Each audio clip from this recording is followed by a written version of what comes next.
Qatar ने हाल ही में जासूसी के इल्जाम में गिरफ्तार किए गए भारत के 8 पूर्व नौ सैनिकों को रिहा कर दिया है। अगस्त 2022 में उन पर इल्जाम लगा था कि उन्होंने कतर में मौजूद फर्म दहरा ग्लोबल की सीक्रेट्स इजराइल को लीक की हैं। हालांकि इस मामले का विवरण सार्वजनिक नहीं किया गया और उन लोगों को गिरफ्तार कर लिया गया था। दहरा ग्लोबल इटली की पनडुब्बियों के अधिग्रहण पर कतर की सरकार को सलाह देने का काम करती है और सभी भारतीय पूर्व नौसैनिक इसी फर्म के लिए काम करते थे। संवेदनशील फर्म में काम करने वाले भारतीयों को जब गिरफ्तार किया गया था तो फाइनेंशियल टाइम्स ने अपनी रिपोर्ट में कहा था कि कतर के अधिकारियों ने उन्हें इसलिए गिरफ्तार किया है क्योंकि उन पर कतर के नए पनडुब्बी प्रोग्राम की जानकारी इजराइल की खुफिया एजेंसी को देने का शक था।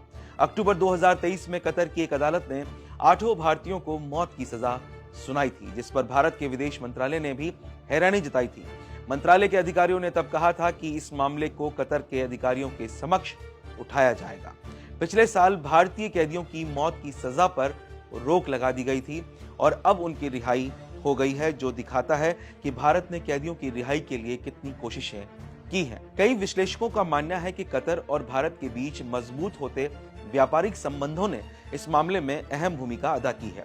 इसके अलावा पीएम मोदी ने कतर के अमीर से मुलाकात भी की थी, जिससे पूर्व नेवी अफसरों की रिहाई का रास्ता खुला होगा। प्रधानमंत्री मोदी पिछले साल दिसंबर में कतर के अमीर तमीम बिन हमद अल थानी से मिले थे। दोनों नेताओं की ये मुलाकात दुबई में आयोजित COP28 जलवायु शिखर सम्मेलन के दौरान हुई थी। 8 भारतीयों की रिहाई की खबर आने के बाद विदेश सचिव विनय मोहन क्वात्रा ने कहा कि पीएम मोदी इस मामले पर व्यक्तिगत रूप से काम करते हुए नजर आए थे और उन्होंने इस पूरे मामले पर नजर रखी थी। अमेरिका की अंतर्राष्ट्रीय online news magazine the diplomat ने इस पूरे घटनाक्रम का विश्लेषण किया है। उस मैगजीन ने अपने एक आर्टिकल में लिखा है कि भारतीय कैदियों की रिहाई की खबर पिछले कुछ महीनों में भारत के मध्य पूर्व नीति, खासकर इजरायली नीति में नाटकीय बदलाव के बीच सामने आई है।